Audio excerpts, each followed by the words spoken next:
மாறி போகும். இருளான வாழ்க்கையெல்லாம் ஒளியாக மாறி போகும். கண்ணீர் மாறிடும், துக்கம் மாறிடும். கண்ணீர் மாறிடும், துக்கம் மாறிடும். ஒரு வார்த்தை சொன்னா போதுமே. நீர் ஒரு வார்த்தை சொன்னால் போதுமே. சொல்லாம ஒரு வார்த்தை சொல்லும். ஒரு வார்த்தை சொல்லும் கர்த்தாவே, எங்கள் வாழ்க்கையெல்லாம் செழிப்பாகுமே. ஒரு வார்த்தை சொல்லும் கர்த்தாவே. எங்களை நேசிக்கிற அன்பின் பரலோக பிதாவே, இந்த கால வேளையிலே ஆண்டவரே உம்மை ஆராதிக்க, உம்மை தொழுது கொள்ள எங்களுக்கு கொடுத்த கிருபைக்காக நாங்கள் நன்றி செலுத்துகிறோம். ஆண்டவரே உம்முடைய வார்த்தைக்காக நாங்கள் வந்திருக்கிறோம். அப்பா, நீர் எங்களோடு பேசும். நீர் பேசுகிற தேவன் ஆண்டவரே. ஒரே ஒரு வார்த்தை, உம்முடைய வார்த்தை வல்லமை உள்ளதுப்பா. உம்முடைய வார்த்தையினாலே நாங்கள் சுகமாகிறோம். உம்முடைய வார்த்தைக்கு வல்லமை உண்டு அப்பா. இந்த கால வேளையில நீர் எங்களோடு இடைப்படுங்க. என்னை மறைத்து நீங்க பேசுங்க. இயேசு கிறிஸ்துவின் நாமத்தில் ஜெபிக்கிறோம் எங்கள் அன்பின் பிதாவே, ஆமென். ஹல்லேலூயா. மீண்டுமாக ஆண்டவருடைய வார்த்தையை கொடுக்க ஆண்டவர் கொடுத்த கிருபைக்காக நாங்கள் நன்றி செலுத்துகிறோம். கர்த்தர் நல்லவர், ஆமென். இந்த டைமும் மெசேஜ் கொடுக்க முடியாது அப்படின்னு நான் நினைச்சேன். ஆனால் எங்கள் அப்பா ஒவ்வொரு நாளும் கணக்கு வச்சுட்டு இருக்காரு. நான் எத்தனை டைம் வேண்டான்னு சொல்கிறேன் அப்படின்னு.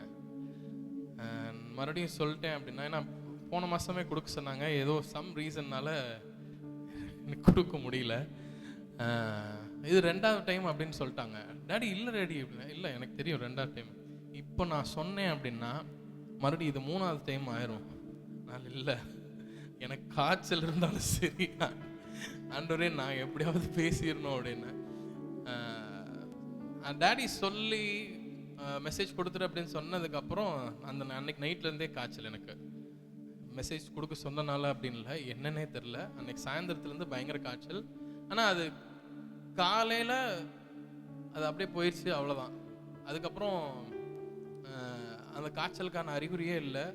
அது எப்படி வந்துச்சு எப்படி போச்சு அப்படிங்கிறதே தெரில. ஆமென். கர்த்தர் சுகத்தை தருகிறாரா? ஆமென். என்னுடைய உங்களுடைய வாழ்க்கையில ஆண்டவருடைய வார்த்தை இல்லாம ஒண்ணுமே பண்ண முடியாது. ஆமாவா இல்லையா? அவருடைய வார்த்தையில நானும் நீங்களும் நடக்கிறவர்களாக நடக்க வேண்டும். இன்னைக்கு என்னோட தலைப்பு என்ன அப்படின்னா, வாக் வித் ஹிஸ் வேர்ட். அவருடைய வார்த்தையிலே நடத்தல். இதுதான் என்னுடைய தலைப்பு. சரியா? நம்ம நிறைய பேர் வார்த்தைகள் சொல்லுவாங்க இல்ல, நம்ம சொந்தக்காரங்க வாக்குகள் கொடுப்பாங்க. அவங்கள கேட்டு, அவங்க சொல்படி கேட்டு அவங்கபடி நம்ம நிறைய நடப்போம். ஆமாவா இல்லையா? நிறைய நேரத்துல இல்ல, கல்யாணம் ஆனதுக்கு அப்புறம் பாத்தீங்க அப்படின்னா பையன் வந்து அம்மா பிள்ளையா இருப்பான். அம்மா சொல்றதையே கேட்டு என்ன பண்ணுவான், மனைவி சொல்றத கேட்கவே மாட்டான். சம்டைம்ஸ் மனைவி இங்கிருந்து ஃபோன் பண்ணி அவங்க அம்மா அப்பா கிட்ட ஃபோன் பண்ணி என்ன பண்ணணும், நான் என்ன பண்றது, என்ன என் புருஷன் எந்திரிச்சானா தூங்குனானா என்ன அப்படின்னு என்ன பண்றா, மனைவி கேட்டு இது பண்றா. ஒருத்தருடைய சத்தத்தை கேட்டு அவங்கள வந்து என்ன பண்றாங்க, ரெப்ளிகேட் பண்றாங்க. ஆமாவா இல்லையா? இங்க ஒரு குட்டி பொண்ணு அந்த ப்ளூ இந்த பிங்க் கலர் ட்ரெஸ் போட்டிருக்குல்ல, அந்த பாப்பா ஜாம் பண்ணும்போது பார்த்தீங்க அப்படின்னா ஒவ்வொருத்தரையும் இப்படியே பார்த்துச்சு. சரியா? பார்த்துட்டு அந்த பொண்ணு கையை இப்படி தூக்குச்சு. சரியா? அதுக்கப்புறம் கையை தட்டி இப்படி இப்படின்னு பண்ணுச்சு. என்னத்தை பார்க்குதோ, என்ன வார்த்தைகளை கேட்குதோ அந்த குழந்தை செய்யுது. ஆமாவா இல்லையா? நானும் நீங்களும் ஆண்டவரை ஏற்றுக்கொண்டுட்டோம். ஆண்டவர் என் கூட இருக்காரு அப்படின்னு சொல்றோம். ஆனா அவருடைய வார்த்தையின்படி நானும் நீங்களும் நடக்கிறோமா? ஒரே ஒரு நாள் மாத்திரம் சபையில வந்து உட்காந்துட்டு 1.5 மணி நேரம் ஜெபிச்சுட்டு வார்த்தையை கேட்டுட்டு போறதுனால ஒன்றும் நடக்காது. சரியா?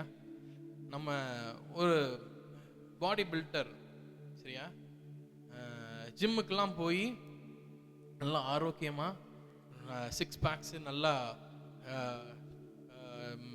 ஆர்ம்ஸு மசில்ஸ் எல்லாமே வரணும் அப்படின்னா, பைசப்ஸ் ட்ரைசப்ஸ்லாம் வரணும் அப்படின்னா அவன் டெய்லியும் என்ன பண்ணும்? ஜிம்முக்கு போகணும். 1 மாசம் போயிட்டு விட்டான் அப்படின்னா என்ன ஆயிரும்? ததப்புன்னு என்னை மாதிரி குண்டாயிருவான். ஆமாவா இல்லையா? ஆமா தானே? ஸோ டெய்லியும் என்ன பண்ணும்? அவன் ஜிம்முக்கு போனாதான் அவன் உடல் கட்டுக்கோப்பா இருக்க முடியும், கட்டுக்கோப்பா வைக்க முடியும். இன்னைக்கு நம்ம நிறைய நேரத்துல இப்ப இருக்கிற ட்ரெண்டிங்ல, இப்ப உள்ள ட்ரெண்டிங்ல உள்ளவங்க என்ன அப்படின்னா, நான் ரொம்ப பிஸியா இருக்கேன், எனக்கு என்ன பண்றது, பைபிள் படிக்க கூட நேரம் இல்ல, எனக்கு ஜோம்ன்றதுக்கு நேரம் இல்ல, எனக்கு காலையில நான் 5 மணிக்கு எந்திரிச்சு எனக்கு சமைக்கிறதுக்கு நேரம் இருக்கு, எனக்கு சாப்பிட்றதுக்கு நேரம் இருக்கு, பிள்ளைங்களுக்கு விதவிதமா செஞ்சு போடுறதுக்கு, அது தெரியல, எங்க வீட்டுல இருக்கிறத நான் சொல்றேன், பிள்ளைங்களுக்கு விதவிதமா செஞ்சு போடுறதுக்கு நேரம் இருக்குது, ஆனா ஜெபிக்கிறதுக்கு நேரம் இல்லை, வேதம் வாசிப்பதற்கு நேரம் இல்லை. 2 நாளைக்கு முன்னாடி என் அண்ணன் பொண்ணு கூப்பிட்டுட்டு இந்த 1 மாதம் நான் ஆகஸ்ட் 1ஆம் தேதி உங்களுக்குலாம் ஒரு யூடியூப்ல ஒன்று அனுப்பியிருப்பேன், நீங்கள் பார்த்தீங்களா என்னன்னு தெரில. இந்த 1 மாதத்துக்கு எங்கள் அண்ணன் வந்து ஒரு லிஸ்ட், ஒவ்வொரு நாளைக்கு ஒவ்வொரு வசனம் அனுப்பி அந்த ஒவ்வொரு வசனத்தையும் மனப்பாடம் பண்ணி அதை வந்து எழுதி அதை ஆராயணும் அப்படின்னு. அவள் கூப்பிட்டுட்டு ஆபிட்ட பேசணும் அப்படின்னு, சித்தப்பா அப்படின்னு கூப்பிட்டா. பேசிட்டு அவள் என்ன இது பண்ணான்னா, அவளோட டெய்லி டார்கெட் என்ன அப்படின்னா, ஒரு வசனத்தை மனப்பாடம் பண்ணணும். அந்த வசனத்தை மனப்பாடம் பண்றது மாத்திரமல்ல, அதை என்ன பண்ணணும்னா யாருக்காவது ஒருத்தருக்கு என்ன பண்ணணும், சொல்லணும். ஒவ்வொரு நாளும் ஒவ்வொருத்தருக்கு சொல்லணும் அப்படின்னு சொல்லி இது பண்ணாங்க. அவ சொன்னதை பார்த்தீங்க அப்படின்னா, வாக்காகலையா,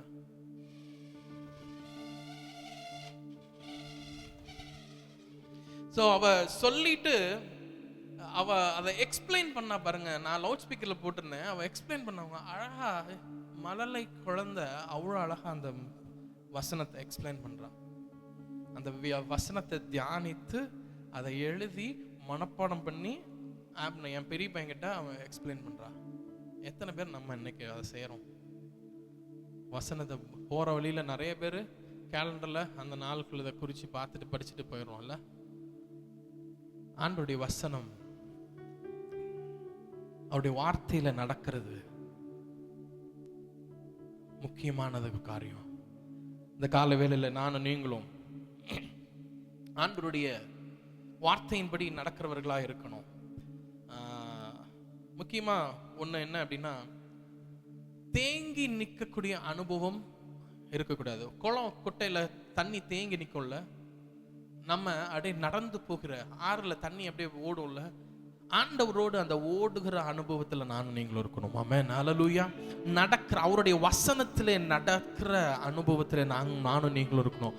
அப்படி இல்லை அப்படின்னா, தேங்கி நின்று ஒரே சூழல்ல நம்ம இருந்தோம் அப்படின்னா, அந்த குட்டை வந்து நாரும். தூரத்துல இருந்து பார்க்கறதுக்கு ரொம்ப அழகா இருக்கும், பக்கத்துல போய் பார்த்தா தான் தெரியும் அதோடைய நாற்றம். நானும் நீங்களும் நடக்கிற அனுபவம் அப்படின்னா, தேவனுடைய வார்த்தையின்படி நடக்கிற அனுபவத்திலே நானும் நீங்களும் இருக்க வேண்டும். ஆமென், ஹல்லேலூயா. நான் இன்னைக்கு ஒரு சில காரியங்களை அவங்ககிட்ட பேச போறேன். சங்கீதம் 119 நம்ம எடுத்துக்கொள்வோம். நான் அதுல இருந்து ஒரு சில வசனங்களை நான் பேசுறேன், அதுக்கப்புறம் இன்னும் நிறைய வசனங்கள் இருக்கிறது. எவ்வளவு சீக்கிரம் முடிக்க முடியுமோ அவ்வளோ சீக்கிரம் முடிக்கிறேன். கரெக்டாக 20 மினிட்ஸ் தான் இருக்குது. இந்த 20 மினிட்ஸ்குள்ள நான் முடிக்க ஆசைப்படுகிறேன். இந்த சங்கீதம் வந்து பார்த்தீங்க அப்படின்னா இருக்கிறதுலே பெரிய சங்கீதம், வேதத்திலேயே பெரிய வசன அதிகாரமாக இருக்குது. சரியா? ஓகே. ஸோ இந்த 119வது சங்கீதத்தை என்ன அப்படின்னா அக்ரோஸ்டிக் போயம் அப்படின்னு சொல்றாங்க. இது என்ன அப்படின்னா, ஒவ்வொரு சரணமும் சரணத்தின் வசனமும் எபிரேய எழுத்தாகிய அதே எழுத்தில் துவங்குகிறது. அதாவது ஒவ்வொரு இதுவும் பத்தியும் ஆரம்பிக்கும் பொழுது எபிரேய லெட்டர் ஆகிய அதே லெட்டர்ல இது ஆரம்பிக்கப்படுகிறது. இந்த இது ஸோ இது 22 பத்தியா கொடுத்துருக்காங்க. ஸோ இது டாடி கிட்ட நிறைய நான் பேசிட்டு இருந்தேன் நேற்று, நிறைய காரியங்கள் சொன்னாங்க, அதெல்லாம் சொல்றதுக்கு நமக்கு டைம் இல்லை. Will go move on. முதல் வசனத்தை படிப்போமா? கர்த்தருடைய வேதத்தின்படி நடக்கிற கர்த்தருடைய வேதத்தின்படி நடக்கிற உத்தம மார்க்கத்தார் பாக்கியவான்கள். உத்தம மார்க்கத்தார் பாக்கியவான்கள். போதும். என்னது? கர்த்தருடைய வேதத்தின்படி நடக்கிற உத்தம மார்க்கத்தார் பாக்கியவான். எதைப்படி? கர்த்தருடைய வேதத்தின்படி. நான் இந்த இதை படிச்சுட்டு இருக்கும்போது ஒரு ஆங்கில பைபிள்ல கீழே ஒரு சின்ன ஒரு இது போட்டிருந்தான். என்ன அப்படின்னா, ரிமெம்பர் காட்ஸ் வேர்ட் அப்படின்னு கமா கொடுத்து, the Bible is the only sure guide for living a pure life. ஆண்டவருடைய வார்த்தை வேதம், நானும் நீங்களும் ஒரு இது எனக்கு உங்களுக்கும் வழிகாட்டியா இருக்குது, கைடா இருக்குது. எதுக்குன்னா, நான் பியூர் லைஃப் வாழ்றதுக்கு எனக்கு இது என்னவா இருக்குது? வழிகாட்டியா இருக்குது. ஆமென், ஹalleluya. கவனிக்கிறீங்களா எல்லாரும்? Are you with me? என் கூட இருக்கீங்களா? நிறைய பேர் பேசும்போது are you with me அப்படின்னு கேட்பாங்க. என் கூட இருக்கீங்களா? இருக்கீங்கல்ல? இல்ல, உங்க கூட அப்படியே 3ஆம் வானம் வரை எடுத்துக்கொள்ளப்பட்டீங்களா? அந்த 3ஆம் வானம் வரைக்கும் எடுத்துக்கொள்ளப்பட வேண்டாம், சரியா? இருக்கிற ஒரு இந்த 20 minutes சொல்றது, நான் சொல்றது, ஆண்டவர் சொல்றத கேட்க போகிறோம், சரியா? சோ என்ன அப்படின்னா, இந்த இது எனக்கு என்னவா இருக்கு? It is a manual, it is a guide for me. நான் என்ன சுத்த பியூர் லைஃப், சுத்த வழியிலே நடப்பதற்கு இந்த வார்த்தைகள் எனக்கு எதவா இருக்குது? வழிகாட்டியா இருக்குது. ஆமென், ஹalleluya. இந்த காலவேளையில இந்த வார்த்தைகள் என்னோட உங்களோடும் பேசுகிறதா இருக்கிறது. ஆமென். 2வது வசனத்தை படிப்போம். அவருடைய சாட்சிகளை கைக்கொண்டு அவரை முழு இருதயத்தோடும் தேடுகிறவர்கள் பாக்கியவான்கள். முழு இருதயத்தோடும் தேடுகிறவர்கள் பாக்கியவான்கள். ஆமென். என்னவா? இதை நான் பின்பற்ற வேண்டும். அது மாத்திரமல்ல, அவருடைய சாட்சிகளை கைக்கொண்டு அவரை முழு இருதயத்தோடு நான் தேட வேணுமா? பாதி இதயத்தோடு, இதயத்தோடு, முக்கா இதயத்தோடு அல்ல, முழு இருதயத்தோடு நான் அவரை தேட வேண்டும். அடுத்தது, அவர்கள் அநியாயம் செய்வதில்லை, அவருடைய வழிகளில் நடக்கிறார்களா? ஆமென், ஹalleluya. யாருடைய வழியில? அவருடைய வழியில். எப்படி இது பண்ணும்போது, இதை ஃபாலோ பண்ணும்போது அவருடைய வழியில நம்ம என்ன பண்றோம்? நடக்கிறோம். இன்னைக்கு நானும் நீங்களும் அவரோட வழியில நடக்கிறோமா?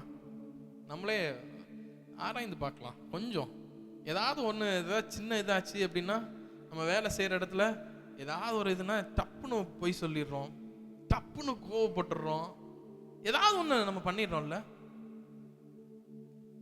ஆண்டவர் என்ன பண்றாரு? பொய்யுரையாத தேவன் இல்ல, சூழ்நிலைக்கு தகுந்தாப்படி மாறுகிற தேவன். ஆமாவா?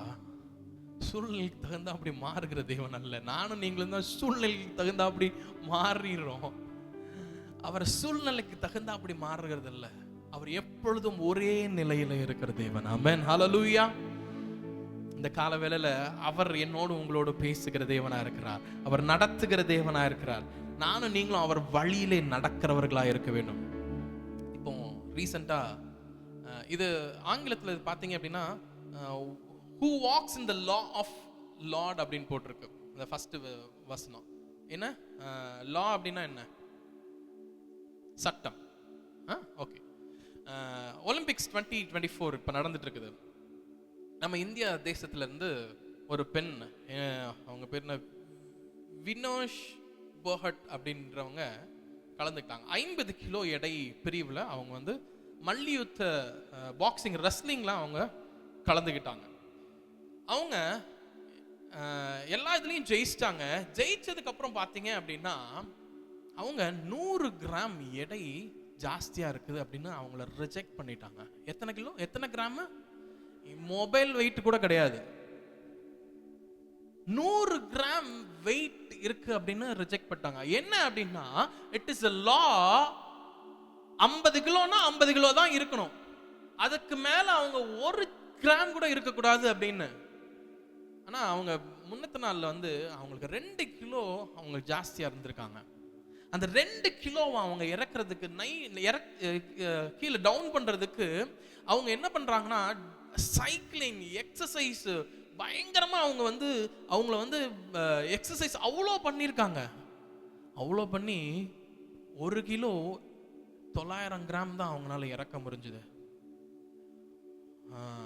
முடியெல்லாம் வெட்டிட்டாங்க, ஆனாலும் என்ன பண்ண முடியல. சட்ட திட்டத்திற்கு உட்பட்டு இருந்தால் அதுதான். அவங்க நியாயத்துக்காக போராடுறாங்க, என்ன இது வரும் அப்படின்னு தெரியல, என்ன இது முடியறதுக்குள்ள, ஒலிம்பிக்ஸ் முடியறதுக்குள்ளே உங்களுக்கு நாங்கள் சொல்றோம் அப்படின்னு சொல்லியிருக்காங்க. இருந்தாலும் ஆனா அந்த 100 கிராம்னால ரிஜெக்ட் ஆயிட்டாங்க. இன்னைக்கு நானும் நீங்களும் அவருடைய வார்த்தையின்படி நடக்கல அப்படின்னா கடைசியில் ஆண்டவரை நான் உன்னை அறியேன்றுவாரு. அவருடைய வார்த்தை முக்கியமானது. சரி, ஒரு சில காரியத்தை நம்ம படிக்க போறோம். எப்படி வார்த்தை என்னையும் உங்களையும் ப்ரொடெக்ட் பண்ணுது அப்படின்னு பார்ப்போம். சங்கீதம் 119:9. வாலிபன் தன் வழியை எதனால் சுத்தம் பண்ணுவான்? உமது வசனத்தின்படி தன்னை காத்துக்கொள்கிறதில் தானே. உமது வசனத்தின்படி தன்னை காத்துக்கொள்வதினாலே தானே. எதனால அவன் சுத்தம் பண்ணுவான்? எதனால அவன் ப்ரொடெக்ட் பண்ணுவான்? எதனால அவன் வந்து தன்னை பாதுகாத்துக் கொள்வான்? அவருடைய வசனத்தை கை கொள்ளுகிறான். அவருடைய வசனத்தை கை கொள்ளல அப்படின்னா என்ன பண்ண முடியாது? என்னையும் உங்களையும் நீங்க ப்ரொடெக்ட் பண்ண முடியாது. இது வாலிபன் அப்படின்னு போட்டிருக்கு. வாலிபர்களுக்கு மாத்திரம் இல்ல, நம்முடைய ஒவ்வொருடைய வாழ்க்கையிலும் என்ன, அவருடைய வசனம் தான் என்னையும் உங்களையும் என்ன பண்ணுது? ப்ரொடெக்ட் பண்ணுது. ஓகே, சங்கீதம் 119 ஒவ்வொரு இதுலையும் பார்த்தீங்கன்னா நிறைய வசனங்கள் இருக்கு. எல்லாமே பார்த்தீங்க அப்படின்னா மேக்சிமம் ஆஃப் ஒவ்வொரு இதுலையும் பார்த்தீங்கன்னா கர்த்தருடைய வசனம், வார்த்தை, வேதம், வேதத்தை அப்படின்னு நிறைய. நீங்கள் அந்த 19ஆம் அதிகாரம் ஃபுல்லாக நீங்கள் படிச்சு பாருங்க. ரொம்ப என்ன, மறுபடியும் அதை படிக்க அது என்ன சொல்றது, மறுபடியும் நம்மளுக்கு வந்து புதுசாக அதை கற்றுக்கொள்கிறதுக்கு நிறைய காரியங்கள் இருக்குது. நான் சீக்கிரமாக போகிறேன். ஃபர்ஸ்ட் என்னோட இது என்ன அப்படின்னா, what we have to do if we want to walk in his word. நம்ம என்ன செய்யணும்? அவருடைய வார்த்தையில் நடக்கிறதுக்கு நானும் நீங்களும் என்ன செய்ய வேண்டும்? முதலாவது ஜெபம் செய்ய வேண்டும். சரியா? நம்முடைய வாழ்க்கையில ஜெபம் பிரையாரிட்டியா இருக்க வேண்டும். ஜெபம் நம்முடைய வாழ்க்கையில, அன்றாட வாழ்க்கையில, நம்முடைய வாழ்க்கையில ஜெபம் இல்லாவிட்டால் அவ்வளவுதான், முடிஞ்சுங்க. It is a one way communication. நான் அவர்கிட்ட பேசுறேன், வேதம் வாசிப்பு அவர் என் கூட பேசுகிறார். It is a communication between me and God. நான் அவர் கூட பேசுறேன், அவர் என் கூட பேசுறார். ஹல்லேலூயா. இந்த ஜெபம் இல்லாமல் அவருடைய வார்த்தையிலே நானும் நீங்களும் நடக்கவே முடியாது. சரியா? நான் ஜிம்முக்கு போனேன்ல, நான் ஜிம்முக்கு போகும்போது நம்ம உடம்ப கட்டுக்கோப்பா வச்சுக்கணும் அப்படின்னா என்ன பண்ணணும்? ஜிம்முக்கு போயே தான் ஆகணும். நானும் நீங்களும் என்னுடைய வாழ்க்கையில இது வந்து நம்ம கடமை அப்படின்னு நம்ம செஞ்சோம் அப்படின்னா வாழ்க்கையில உருப்படவே மாட்டோம். சரியா? கடமை அப்படின்னு செய்யாம ஜெபம் என்பது அவர் மீது நான் வைத்திருக்கிற வாஞ்சை, நான் என் அப்பா கிட்ட பேசுறேன் அப்படிங்கிற அந்த உறவு. ஒரு பையன் வந்து தான் அப்பாட்ட பேசாம இருந்தான்னு வச்சுக்கோங்களேன், என்னடா இவன் ஒரு மாயை சுத்திட்டு இருக்கான், இவன் ஏன் பேசவே மாட்டேறான், இவன் ஏன் என்கிட்ட பேசாம இப்படியே சுத்திட்டு இருக்கான், ஏன் ஜுனு இவன் இப்படி இருக்கிறான், இன்னைக்கு ஏன் இவன் என்கிட்ட பேசவே இல்லை அப்படின்னு ஒரு அப்பா கேட்குறாங்கல்ல. என்னையும் உங்களையும் பார்த்தா ஏசப்பா அப்படிதான் கேட்பாருங்க. இவன் ஏன் என்கிட்ட பேசவே மாட்டேங்கிறான், என் பிள்ளை என்கிட்ட அவன் பேசவே மாட்டேங்கிறான். வசனங்கள் நிறைய இருக்கு. கர்த்தருடைய வார்த்தை ஜெபத்தின் வல்லமையை குறிக்கிறது, ஜெபத்தின் வல்லமையை அதிகரிக்கிறது. அவருடைய வார்த்தை ஒருபோதும் தவறுகிறது இல்லை. ஆமென். யாருடைய வார்த்தை? கர்த்தருடைய வார்த்தை ஒருபோதும் தவறுகிறது இல்லை. அடுத்தது வேதம் வாசிப்பு. ஃபர்ஸ்ட் நம்ம ஜெபத்தை பார்த்தோம். ரெண்டாவது என்ன? வேதம் வாசிப்பு. நம்முடைய வாழ்க்கையில வேத வாசிப்பு இல்லை அப்படின்னா அவ்வளவுதான். இந்த ஜெபமும் வேத வாசிப்பும் இல்லாதவர்கள் வாழ்க்கை என்னன்னா இன்ஜின் ஆயில் இல்லாம வண்டி ஓடுதுன்னு அர்த்தம். கொஞ்ச நேரம் நல்லா ஓடணுமா இருக்கும், போய் நின்று புகஞ்சிரும். என்னுடைய உங்களுடைய வாழ்க்கையில ஜெபமும் வேத வாசிப்பும் இல்லை அப்படின்னா நானும் நீங்களும் என்ன ஆகும்? புகைந்து போகக்கூடிய சூழ்நிலை தான். வசனம் சொல்லுகிறது, சங்கீதம் 119, 105, உம்முடைய வசனம் என் கால்களுக்கு தீபமும் என் பாதைக்கு வெளிச்சமுமா இருக்கிறது அப்படின்னு போட்டிருக்குது. அவருடைய வசனம் எப்படி இருக்குதா? என் காலுக்கு தீபமா இருக்குது. இன்னொரு டிரான்ஸ்லேஷன்ல எப்படி போட்டிருக்குன்னா என் காலுக்கு வந்து என் பாதத்துக்கு வந்து லைட்டா வெளிச்சமா இருக்கு அப்படின்னு போட்டிருக்கு. நான் கால் வைக்கிறேன்னா அந்த இடத்துல வெளிச்சம் வருது. அடுத்த ஸ்டெப் வச்சேன்னா எனக்கு வெளிச்சம் வருது. இன்னைக்கு எனக்கும் உங்களுக்கும் அவருடைய வசனத்தை படிக்கும் பொழுது அது எனக்கும் உங்களுக்கும் என்ன? என் பாதைக்கு தீபமா இருக்கிறது. அது மாத்திரமல்ல, என் கால்களுக்கு தீபமும் என் பாதைக்கு வெளிச்சமுமா இருக்கிறது. ஆண்டவருடைய டீச்சிங்ஸை, அவருடைய ப்ராமிஸை, அவருடைய கமெண்ட்ஸை, அவருடைய வார்த்தைகளை நம்ம ஒரு நாளும் ஒரு காலம் என்ன பண்ணக்கூடாது? விட்டுறக்கூடாது. அவருடைய வேதத்தில் நானும் நீங்களும் என்ன பண்ணோம்? பிரியமா இருக்க வேண்டும். அதை நானும் நீங்களும் தியானிக்கிறவர்களா இருக்கிறோம். எப்படி அண்ணன் பொண்ணு டெய்லியும் ஒரு வசனம் படிச்சு அதை சொல்றாளா? அதை எக்ஸ்பிளைன் பண்ணி சொல்றாளா? நீங்க எக்ஸ்பிளைன் பண்ணிலாம் சொல்ல வேண்டாம். நீங்களா பார்த்து அதை ஆண்டவர் அது மூலமா என்கிட்ட என்ன பேசுறாரு. ஒரு அதிகாரம் படிக்கிறீங்கன்னா அந்த அதிகாரத்துல ஆண்டவர் ஒரு வசனமாவது என்கிட்ட பேசுறாரான்னு பாருங்க. நான் இப்ப சங்கீதம் படிச்சுட்டு இருக்கிறேன். அந்த சங்கீதம் நான் படிச்ச இதையே அண்டர்லைன் பண்ணியிருக்கேன். அண்டர்லைன் பண்ணாத ஒரு சில வார்த்தைகள் மறுபடியும் என் கூட பேசுது. எத்தனையோ டைம் நம்ம பைபிள படிச்சிருக்கிறோம். ஆனா மறுபடியும் ஆண்டவர் வேற வசனங்கள் மூலமாக என்னோட உங்களோட பேசுறாருல. அவர் பேசுகிற தேவனுங்க. அவருடைய வார்த்தை என்னோட உங்களோட பேசுகிறதா இருக்குது. இன்னைக்கு நானும் நீங்களும் அவருடைய வார்த்தையில நடக்கிறதற்கு ஜெபமும் வேத வாசிப்பும் ஒரு முக்கியமான ஒரு காரணமா இருக்கிறது. ஆமென், ஹல்லேலூயா. அடுத்தது கீழ்ப்படிதல் மற்றும் விசுவாசித்தல். கீழ்ப்படிதல் மற்றும் விசுவாசித்தல். ஜெபம் பண்ணிட்டு வேதம் வாசித்துட்டு மாத்திரம் போய்விடுகிறது அல்ல, அதற்கு கீழ்ப்படுகிறவர்களாக இருக்க வேண்டும். ஒரு அப்பா வந்து ஒரு பிள்ளைகிட்ட டேய் இப்படிலாம் பண்ணணும் அப்படின்னு சொன்னா இன்ஸ்ட்ரக்ஷன் அவன் கேட்டுட்டு ஓகே ஓகே அப்படின்னு சொல்லிட்டு அதுக்கு கீழ்ப்படியாமல் போனான் அப்படின்னா வேதனையா இருக்கும். யாருக்கு? அப்பாவுக்கு. அதே போல்தான் ஆண்டவருடைய வசனத்துக்கு நான் நீங்களும் கீழ்ப்படுகிறவர்களா இருக்க வேண்டும். படிப்போமா? 1 யோவான் 2ஆம் அதிகாரம் 3ஆம் வசனம் முதல் 5ஆம் வசனம் வரை. 1 யோவான் 2ஆம் அதிகாரம். அவருடைய கற்பனைகளை நாம் கைக்கொள்ளுகிறவர்களானால் அவரை அறிந்திருக்கிறோம் என்பதை அதனால் அறிவோம். எதனால் அறிஞ்சுக்கிறோமா? அவருடைய கற்பனைகளை கை கொள்ளுகிறதுனால. ஆங்கிலத்தில் இப்படி போட்டிருக்கு, if anyone obey his word அப்படின்னு போட்டிருக்கு. அவருடைய வார்த்தைக்கு நாம் கீழ்ப்படியும் பொழுது, கை கொள்ளும் பொழுது அவரை அறிந்திருக்கிறோம் என்பதனால் அதனாலே அறிந்து கொள்றாங்களாம். அறிவோம். ஆமென், ஹல்லேலூயா. அவருடைய வார்த்தைக்கு கீழ்ப்படுகிறவர்களா இருக்கணும். அடுத்த வசனம் படிங்களேன்.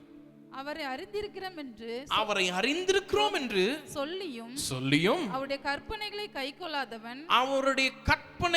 கைக்கொள்ளாதவன் பொய்யனாய் இருக்கிறான். என்னவா இருக்கானா? பொய்யனாய் இருக்கிறான். அவனுக்குள் சத்தியம் இல்லை. அவனுக்குள் சத்தியம் இல்லை. நான் சர்ச்சுக்கெல்லாம் போயிருவேன். மாசத்துல ஒரு நாள் திருவிந்த ஆராதனைக்கு கண்டிப்பா போயிருவேன். ஆண்டவருடைய வசனம் சொல்லுது, சில சபை கூட்டத்தில் விட்டு விட்டுக்கிற போல நீங்களும் விட்டுடாதீங்கிறாரு. 6 நாள் நம்ம இது பண்றோம்ல ஆண்டவருக்காக. ஒரே ஒரு நாள், அது 1.5 மணி நேரம் நம்மளால கொடுக்க முடியல. அவருடைய கற்பனைகளுக்கு கை கொள்ளுகிறவர்களா இருக்க வேண்டும். அதனால அவருடைய கற்பனைகளை கை கொள்ளாதவன் பொய்யனா இருக்கிறான், அவனுக்குள் சத்தியம் இராது. அடுத்த வசனம், அவருடைய வசனத்தை கைக்கொள்கிறவனிடத்தில் தேவ அன்பு மெய்யாகவே பூரணப்பட்டிருக்கிறது. ஹல்லேலூயா. யாருடைய அன்பு? தேவனுடைய அன்பு மெய்யாகவே பூரணப்பட்டிருக்கிறதா. அடுத்தது படிங்களேன். நாம் அவருக்குள்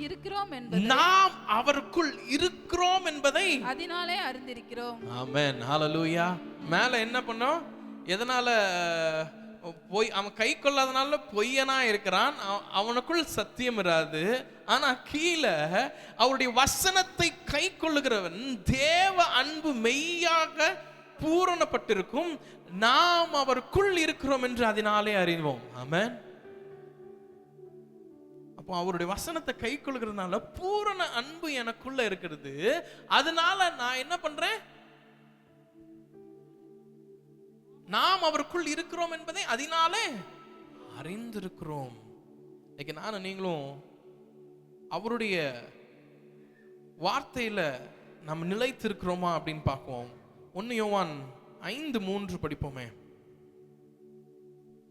நாம் தேவனுடைய கற்பனைகளை கை கொள்வதே அவரிடத்தில் அன்பு கூறுவதாம்.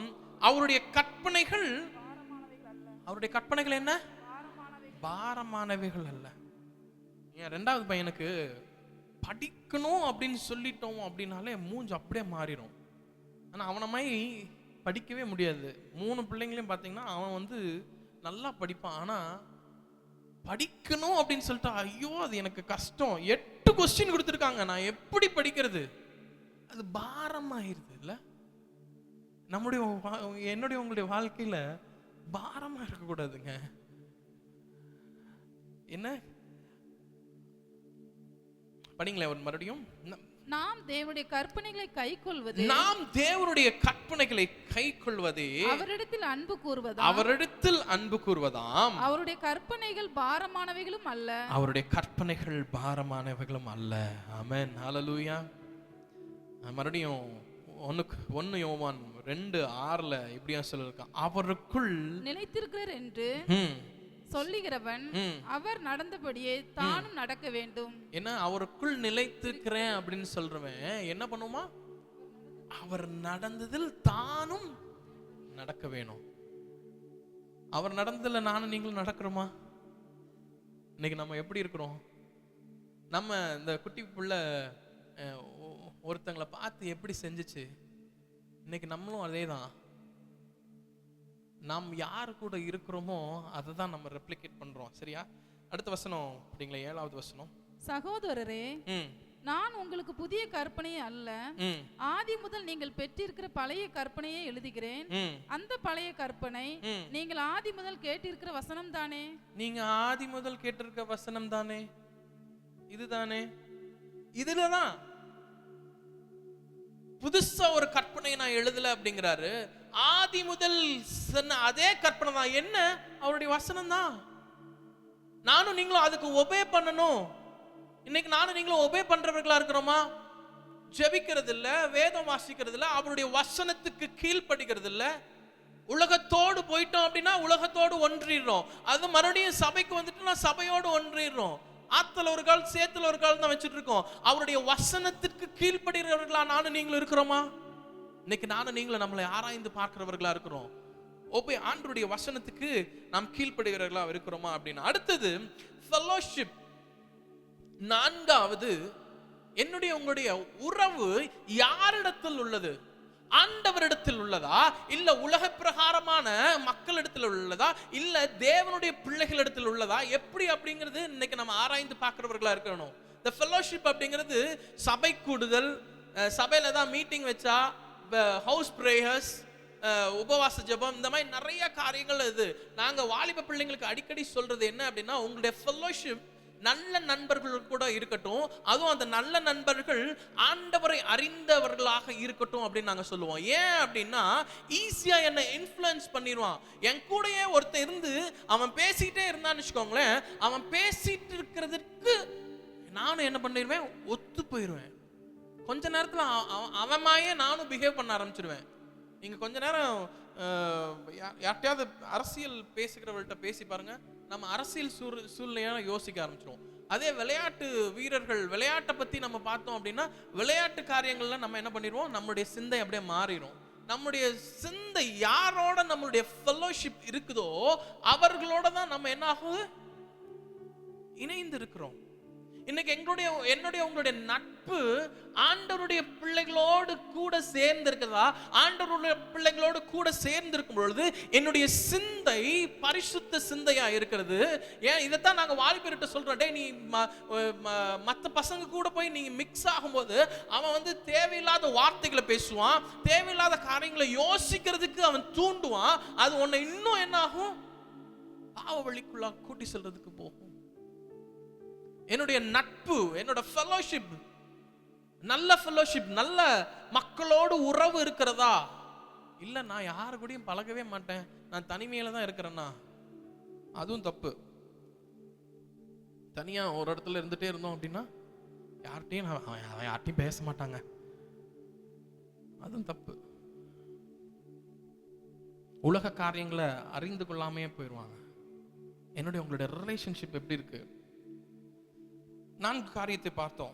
அவருடைய வழியில நடக்கணும் அப்படின்னா என்ன? 4 பிரேயர், வேத வாசிப்பு, புரியல, தூங்கிட்டீங்களா? கீழ்ப்படிதல், விசுவாசம். விசுவாசம் இல்ல, ஃபெல்லோஷிப்.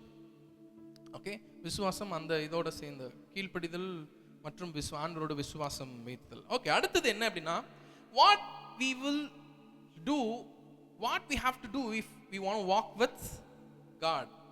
நம்ம ஆண்டவரோடு நடந்தோம் அப்படின்னா நம்ம என்ன பண்ணுவோம், என்ன பண்ணணும்? முதலாவது காரியம் என்ன அப்படின்னா, ஆண்டவரோடு இருக்கிறவங்க மற்றவங்களை நேசிப்பாங்க. சரியா? ஆமாவா இல்லையா? நம்ம நேசிப்போம், சேவை செய்கிறவர்களா இருப்போம், மற்றவர்களுக்கு என்ன பண்ணுவோம், இரக்கம் கொள்ளுகிறவர்களா இருப்போம். இப்ப நிறைய ஆண்டவருடைய பிள்ளைகளுக்கு என்ன அப்படின்னா, அன்பு இல்லாமல் போயிருச்சு, இரக்கம் இல்லாமல் போயிருச்சு, சேவை செய்யும் மனப்பான்மை இல்லாம போயிருச்சு. ஆண்டவருடைய வழிகளே நடக்கிறவன் அவரை போல இருப்பான் அப்படின்னு சொல்றது. ஆண்டவர் இதெல்லாம் செஞ்சாரா இல்லையா? அவர் அன்பு கூர்ந்தார், அவர் இரக்கம் கொண்டார். என்ன மக்கள்லாம் வியாதிப்பட்டு வந்த பட்ச இப்படி இருக்காங்களே அப்படின்னு அவர் மேல் மனதுருகி அவங்க மேல கைகளை வச்சு ஆண்டவர் சுத்தமாக்கினார். மனதுருகக்கூடிய நம்ம இருக்காமா? எங்கேயாவது ஒரு சின்ன யாருக்காவது ஏதோ ஒன்று ஆயிடுச்சு, சரி ஓகே அவங்களுக்கு தான் ஆச்சு, நம்ம வீட்டில் ஒன்றும் ஆக்கல, வா போலாம் கிளம்பலாம். அன்பு, இரக்கம், தேவைப்படுபவர்களுக்கு சேவை செய்கிறதுல நம்ம என்ன பண்றோம், லேக் ஆகிறோம். அவருடைய வார்த்தையில நடக்கிறோம் அப்படின்னு சொல்ற நானும் நீங்களும், நடக்கிற நானும் நீங்களும், இந்த 3ல நானும் நீங்களும் கண்டிப்பா செய்கிறவர்களா இருக்கணும்.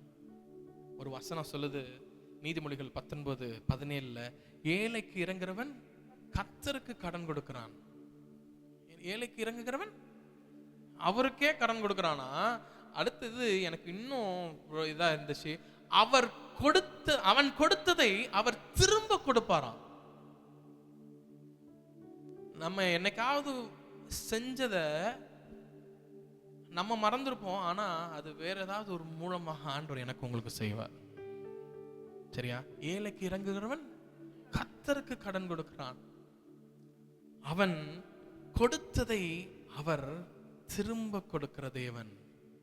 இந்த 3 மறந்துடாதீங்க. அன்பு, இரக்கம், எளியவர்களுக்கு என்ன பண்றது, செய்யறது. இதனாலதான் நானும் நீங்களும் அவருடைய வார்த்தையின்படி நடக்கிறோம் அப்படின்னு. கிறிஸ்தவர்களுக்கே ஒரு உரித்தானது என்ன அப்படின்னா, அவங்க சண்டையெல்லாம் போட மாட்டாங்க, அவங்க அன்பானவங்க அப்படின்னு சொல்லுவாங்க. ஆமாவா இல்லையா? அன்பு அப்படின்னா கிறிஸ்தவர்கள், இப்போ உள்ள கிறிஸ்தவர்களா? இப்போ உள்ள கிறிஸ்தவர்கள வம்பு தான் இருக்குது இல்ல? வம்புள்ள கிறிஸ்தவர்களா இருக்க வேண்டாம், அன்புள்ள கிறிஸ்தவர்களாக, இறங்குகிற கிறிஸ்தவர்களாக, அவருடைய வார்த்தையின்படி நடக்கிற கிறிஸ்தவனாக நானும் நீங்களும் இருக்க வேண்டும். அடுத்தது, நானும் நீங்களும் அவர் வழியில நடக்கிறோம் அப்படின்னா, ஒன்னு மெயின், அவரை நம்பணும், அவரை டிபெண்ட் பண்ணி இருக்கணும். சரியா? ஆமாவா இல்லையா? ஒன்னு நான் வந்து ஒருத்தட்ட பேசுறேன், அவர் என்கிட்ட பேசுறாரு. இந்த கம்யூனிகேஷன் இருக்கும்போது அவரை டிபெண்ட் பண்ணி நான் இருக்கணும். ஆமாவா இல்லையா? கரெக்ட் தானே? ஸோ இப்போ நான் அவரை நம்பி இல்லாம, அவரை டிபெண்ட் பண்ணி இல்லாம, நான் அவர்கிட்ட தான் நடக்கிறேன், அவர் கூட தான் நான் நிற்கிறேன் அப்படின்னு நம்ம சொன்னோம் அப்படின்னா, we are not walking with God. அவருடைய வார்த்தையின்படி நானும் நீங்களும் நடக்கல. ஸோ சங்கீதம் 65:2 படிப்போமா? என் ஆத்துமாவே ஜெபத்தை கேட்கிறவரே. 62:5 62 என் ஆத்துமாவே தேவனை நோக்கி அமர்ந்திரு. தேவனை நோக்கி அமர்ந்திரு. நான் நம்புகிறது அவராலே வரும். நான் நம்புகிறது அவராலே வரும். I depend on God alone. நான் யார? ஆண்டவரை மாத்திரம்தான் நம்பி, அவரை மாத்திரம்தான் டிபெண்ட் பண்ணி இருக்கிறேன். அப்ப வசனம் சொல்லுது, நான் நம்புகிறது, நான் நம்புறது அவராலே வரும். இந்த கால வேளையில அவருடைய வார்த்தையின்படி நடக்கிற நானும் நீங்களும் அவரை ட்ரஸ்ட் பண்ணும் பொழுது, அவரை ட்ரஸ்ட் பண்ணி நடக்கும் பொழுது, நான் நம்புகிறது அவராலே வரும். சீக்கிரம் நான் முடிக்கிறேன், லேட் ஆயிடுச்சு. அடுத்தது என்ன பெனிஃபிட்? ஓகே, ஆண்டவருடைய வார்த்தையில நடக்கிறதுக்கு என்ன பெனிஃபிட் எனக்கு இருக்கு? எனக்கு ஏதாவது ஒரு பெனிஃபிட் இருக்கணும்ல. பெனிஃபிட் இல்லாம நம்ம ஏதாவது பண்ணுவோமா? என்ன பண்ணிருக்கோமா? இல்ல இல்ல, ஆண்டவர் எல்லாத்துக்கும் எல்லாமே வச்சிருக்கிறாரு இல்ல.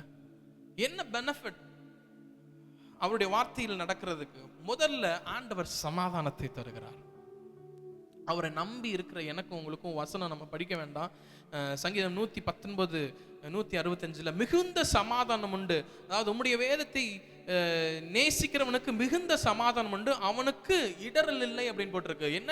ஆண்டவர் எனக்கு உங்களுக்கும் சமாதானத்தை தருகிறார். அவருடைய வேதத்தின், அவருடைய வசனத்தின்படி நானும் நீங்க நடக்கும் பொழுது சமாதானத்தை தருகிற தேவனா இருக்கிறார். ஆமென், ஹல்லேலூயா. அடுத்தது ஒரு வசனம் படிக்கலாமே, சங்கீதம் 1 முதல் 3 வரைக்கும். துன்மார்க்கருடைய ஆலோசனையில் நடவாமலும், பாவிகளுடைய வழியில் நில்லாமலும், பரியாசக்காரர் உட்காரும் இடத்தில் உட்காராமலும், கர்த்தருடைய வேதத்தில் பிரியமாயிருந்து இரவும் பகலும் அவருடைய வேதத்தில் தியானமாய் இருக்கிற மனுஷன் பாக்கியவான். அவன் நீர்க்கால்களின் ஓரமாய் நடப்பட்டு தன் காலத்தில் தன் கனியை தந்து இலையுதிராதிருக்கிற மரத்தை போல் இருப்பான். அவன் செய்வதெல்லாம் வாய்க்கும். என்னவா? யாரு? அதுக்கு முன்னாடி 2 வசனம் படிச்சோம். அவனுக்கு தான். துன்மார்க்கருடைய வழியில் நில்லாமலும் அவனுடைய ஆலோசனைகள் இது பண்ணாம கர்த்தருடைய வேதத்தில் பிரியமா இருக்கிற மனுஷன் பாக்கியவான். அவன் எப்படி இருப்பானா? நீர்க்கால் ஓரங்களில் நடப்பட்டு தன் காலத்தில் தனியை கனியை தந்து இலையுதிராது இருக்கிற மரத்தை போல் இருப்பான். அவன் செய்வதெல்லாம் வாய்க்கும். ஆமென், ஹல்லேலூயா. ஆங்கிலத்துல என்ன போட்டிருக்கு அப்படின்னா, அவன் செய்வதெல்லாம் வாய்க்கும். and whatever he does he prosper அப்படின்னு போட்டிருக்கு. அவன் செய்யறதெல்லாம் செழித்திருக்கும் அப்படின்னு போட்டிருக்கு. ஹல்லேலூயா. இன்னொரு இதுல everything they do is successful. வெற்றிகரமான அவனுடைய வாழ்க்கையில் இருக்குமாமா. யாரு? அவருடைய வேதத்தின்படி நடக்கிறவன், அதை கை கொள்ளுகிறவனுக்கு ஆண்டவர் சமாதானத்தை தர்றாரு. அது மாத்திரமல்ல, செழிப்பை தருகிறாரு. அவன் செய்வதெல்லாம் வாய்க்கும் சொல்றாரு, அவனுக்கு வெற்றியை தருகிறார். ஆமென், ஹல்லேலூயா. இந்த கால வேளையில நான் உங்களுக்கு சொல்றேன், ஆண்டவருடைய வார்த்தையின்படி நானும் நீங்களும் நடக்கும் பொழுது, அவருடைய வார்த்தையின்படி அவருடைய வார்த்தையில நம்ம கீழ்ப்படிந்து நடக்கும் பொழுது, ஆண்டவர் எனக்கு உங்களுக்கு இதையெல்லாம் செய்கிறார். ஆமென், ஹல்லேலூயா.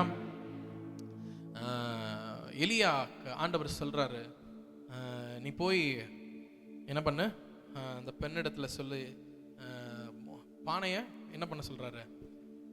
மாவு குறைந்து போவதும் இல்லை, கலசத்துல எண்ணெய். ஆண்டவர் சொன்னாரு அப்படின்னா அது கண்டிப்பா நடத்துக்கிற தேவன். போன வாரம் நம்ம மெசேஜ் கேட்டோம்ல, ஆண்டவர் வந்து என்ன பண்றாருன்னா, நீ மோசே கேட்கிற, ஆண்டவர் இது எப்படி ஆகும் ஆண்டவரே அப்படின்னு. ஆனா ஆண்டவர் என்ன சொல்ல, என் கை குறுகி இருக்கிறதோ, நீ என்ன வந்து டெஸ்ட் பண்ணி பாரு, நீ வேணா நான் உனக்கு டெமான்ஸ்ட்ரேட் பண்ணி காமிக்கிறேன் அப்படிங்கிறாரு. ஒரு மேஜிக் மேன் வந்து டே நான் உங்களுக்கு இதை டெமான்ஸ்ட்ரேட் பண்ணி காமிக்கிறேன் அப்படின்னு சொல்றான்ல, அந்த மாதிரி ஆண்டவர் எனக்கு உங்களுக்கு டெமான்ஸ்ட்ரேட் பண்ணி காமிக்கிறேன் அப்படிங்கிறாரு. எப்போ நானும் நீங்களும் அவருடைய வழியில நடக்கும் பொழுது. கண்களை மூடி ஆண்டவரை நோக்கி பார்க்கலாமா?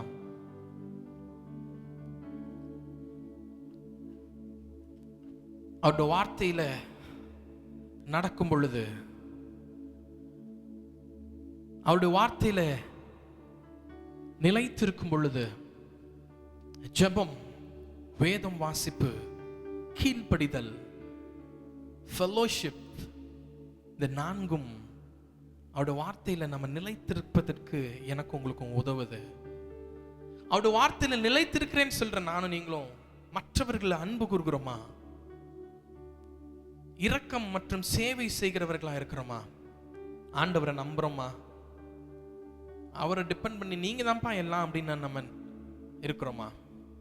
இதனால ஆண்டவர் எனக்கும் உங்களுக்கும், நான் உனக்கு சமாதானத்தை தர்றேன், உன்னை ஆசீர்வதிக்கிறேன், உனக்கு தயவு கட்டளை இடுகிறேன், உனக்கு ஆதரவா இருக்கிறேன் என்று சொல்றாரு. இந்த சங்கீதம், இந்த வார்த்தைகள் 119 God word is true and wonderful. கர்த்தருடைய வார்த்தை உண்மையானது மற்றும் அற்புதமானது. உலகம் எவ்வளவு மோசமா இருந்தாலும் கர்த்தருக்குள் இருக்கும் பொழுது, அவருடைய வார்த்தைக்குள் இருக்கும் பொழுது, அவருடைய வார்த்தை எனக்கு உங்களுக்கு உண்மையா இருக்கிறது. அவருடைய சட்டத்திற்கு கீழ்ப்படிவோர் உண்மையாகவே மகிழ்ச்சியான வாழ்க்கையில வாழ முடியும். அவருடைய சட்டத்திற்கு கீழ்ப்படியும் பொழுது நம்ம உலக பிரகாரமா சட்டத்துக்கு நம்ம எல்லாம் கீழ்ப்படுகிறோம்ல. வீட்டுக்கு டாக்ஸ் வேணும்னா கட்டுறோம், கரண்ட் பில் கட்டுறோம், வாட்டர் டாக்ஸ், கவர்மெண்ட் என்னென்ன லா எல்லாம் போடுறாங்களோ அதுக்கு எல்லாத்துக்கும் நம்ம கட்டுப்படுறோம்ல. ஆண்டவர் எனக்கும் கொடுத்துருக்கு, உங்களுக்கும் கொடுத்துருக்கிற வேத வசனத்துக்கு கட்டுப்பட்டு வாழ்கிறோமா? நானும் நீங்களும் வேதத்தின்படி நடக்கும் பொழுது அவன் நீர்கால்களின் ஓரமாய் நடப்பட்டு தன் காலத்தில் தன் கனியை தந்து இலையுதிராதிருக்கிற மரத்தை போல் இருப்பான். அவன் செய்வதெல்லாம் வாய்க்கும். ஆண்டவர் உங்களுடைய கைகளில் இருந்து நீங்க என்னென்னலாம் செய்கிறீங்களோ அது எல்லாவற்றையும் வாய்க்க செய்கிற தேவனாக இருக்கிறார். இந்த கால வேளையில நீங்க செய்வதெல்லாம் வாய்க்கணுமா? அவரை நம்புங்க, அவர் வார்த்தையை நம்புங்க, அவர் வார்த்தையின்படி நடுங்க. எங்களை நேசிக்கிற அன்பின் பரலோக பிதாவே, நாங்கள் உம்முடைய வார்த்தையின்படி நடக்க, உம்முடைய வார்த்தையில நாங்கள் நிலைத்திருக்கிற, அதற்கு கீழ்ப்படிய எங்கள் ஒவ்வொருவருக்கும் நீங்க கிருபை செய்யுங்கப்பா. கேட்ட வசனத்தின்படி நாங்கள் வாழ எங்கள் ஒவ்வொருவருக்கும் நீங்க கிருபை செய்யுங்க. இயேசு கிறிஸ்துவின் நாமத்தில் ஜெபிக்கிறோம் எங்கள் அன்பின் பிதாவே, ஆமென். நம்ம எழுந்து ஒரு பாடலை பாடும்பொழுது கர்த்தருக்கு என்று காணிக்க.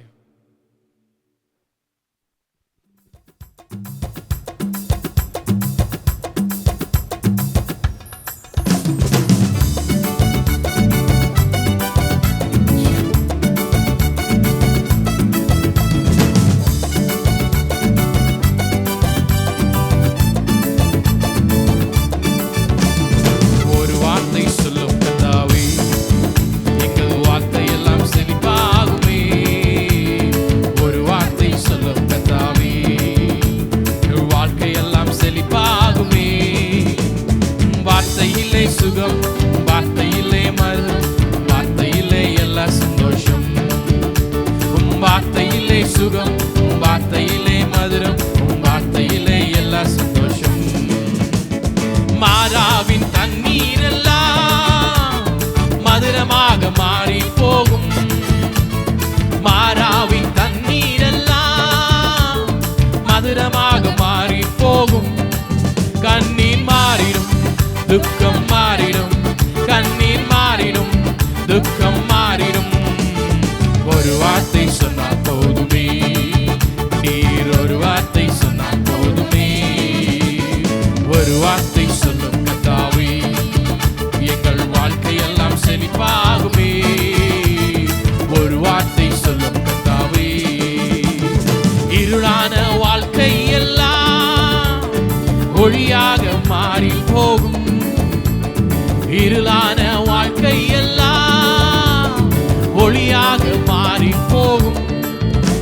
கண்ணீர் மாறிடும், துக்கம் மாறிடும், கண்ணீர் மாறிடும், துக்கம் மாறிடும். ஒரு வார்த்தை சொன்னால் போதுமே, நீர் ஒரு வார்த்தை சொன்னால் போதுமே. ஒரு வார்த்தை சொல்லும் கர்த்தாவே, எங்கள் வாழ்க்கை எல்லாம் செழிப்பாகுமே. ஒரு வார்த்தை சொல்லும் கர்த்தாவே. வியாதிகள் வறுமை எல்லாம் விசுவாசத்தால் மாறி போகும். வியாதிகள் வறுமை எல்லாம் விசுவாசத்தால் மாறி போகும். கண்ணீர் மாறிடும், துக்கம் மாறிடும், கண்ணீர் மாறிடும், துக்கம் மாறிடும். ஒரு வார்த்தை சொன்னால் போதுமே, நீர் ஒரு வார்த்தை சொன்னால் போதுமே. ஒரு வார்த்தை சொல்லும் கர்த்தாவே, எங்கள் வாழ்க்கையெல்லாம் செழிப்பாகுமே. ஒரு வார்த்தை சொல்லும் கர்த்தாவே. உம் வார்த்தையிலே சுகம், உம் வார்த்தையிலே மதுரம், உம் வார்த்தையிலே எல்லா சந்தோஷம். உம் வார்த்தையிலே சுகம், உம் வார்த்தையிலே மதுரம், உம் வார்த்தையிலே எல்லா சந்தோஷம். ஒரு வார்த்தை சொல்லும் கர்த்தாவே, எங்கள் வாழ்க்கையெல்லாம் செழிப்பாகுமே. ஒரு வார்த்தை சொல்லும் கர்த்தாவே.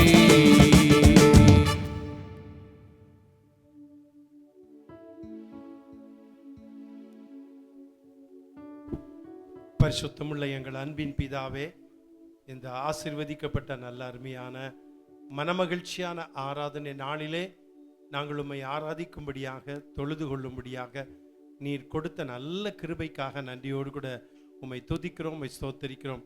கர்த்தர் இந்த பரிசுத்த ஆராதனையிலே கிரியை செய்ததற்காக உமக்கு ஸ்தோத்திரம். ஜனங்களுக்கு விடுதலை கொடுத்ததற்காக, சுகத்தை கொடுத்ததற்காக, பலப்படுத்தினதற்காக நாங்கள் நன்றி செலுத்துகிறோம்.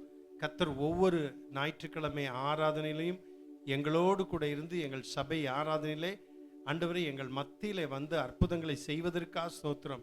ஆண்டவரே எங்களுடைய சரீரத்திலே விடுதலையும் சுகமும் ஆரோக்கியம் கொடுப்பதற்காக நாங்கள் நன்றி செலுத்துகிறோம். உம்மை துதிக்கிறோம், உம்மை ஸ்தோத்தரிக்கிறோம், உம்மை மகிமைப்படுத்துகிறோம். இன்றைக்கும் நீர் ஜீவிக்கிற தேவனா இருப்பதற்காக ஸ்தோத்திரம். இப்பொழுது உம்முடைய பிள்ளைகள் கொடுத்த காணிக்கைகளுக்காக ஸ்தோத்திரம். உம்முடைய பிள்ளைகள் கொடுத்த தசமமாக காணிக்கைகள், ஸ்தோத்திர காணிக்கைகள், பொருத்தனை காணிக்கைகள் எல்லாவற்றையும் கர்த்தர் அங்கீகரித்து ஆசீர்வதியும். இதற்குரிய பிரதிபலனை உம்முடைய பிள்ளைகளுக்கு நீர் நிறைவாய் கொடுப்பீராக. கொடுத்து உம்முடைய பிள்ளைகளை ஆசீர்வதிக்கும்படி ஜெபிக்கிறேன். உம்முடைய பிள்ளைகளுடைய வருமானங்களை வர்த்திக்க செய்யும். கையின் பிரயாசங்களை ஆசீர்வதியும். வீட்டின் ஆகாரம், அப்பம், தண்ணீர், எண்ணெய் எல்லாவற்றையும் நிறைவாய் ஆசீர்வதிப்பீராக. வருகின்ற 14ஆம் தேதி புதன்கிழமை நடைபெறுகின்ற ஆண்டு விழாவை உம்முடைய கரத்தில் ஒப்புக் கொடுக்கிறோம். சிறப்பாய் நடத்த உதவி செய்யும் ஆண்டவரே. நிறைவான ஆசீர்வாதத்தை தாரும் ஆண்டவரே. எல்லாரும் திருச்சபை மக்கள் வந்து கலந்து கொள்ள கர்த்தர் கிருபை செய்வீராக. துதி, கனம், மகிமை எல்லாவற்றையும் உமக்கே செலுத்துகிறோம். இயேசு கிறிஸ்துவின் நாமத்தில் ஜெபிக்கிறேன் அன்பின் பிதாவே, ஆமேன். என் ஆத்துமாவே கர்த்தரை ஸ்தோத்திரி, என் முழு உள்ளமையுடைய பரிசுத்த நாமத்தை ஸ்தோத்திரி. என் ஆத்துமாவே கர்த்தரை ஸ்தோத்திரி, அவர் செய்த சகல உபகாரங்களையும் மறவாதே. ஆமேன். நம்முடைய கர்த்தராகிய இயேசு கிறிஸ்துவின் கிருபையும், பிதாவாகிய தேவனுடைய அன்பும், பரிசுத்த ஆவியானவருடைய ஐக்கியமும், சிநேகமும், வழிநடத்தலும், பாதுகாப்பும் நம் அனைவரோடு கூட இன்றும் என்று சதா காலங்களிலும் கர்த்தருடைய வருகை மட்டும் நிலைத்திருப்பதாக. ஆமேன்.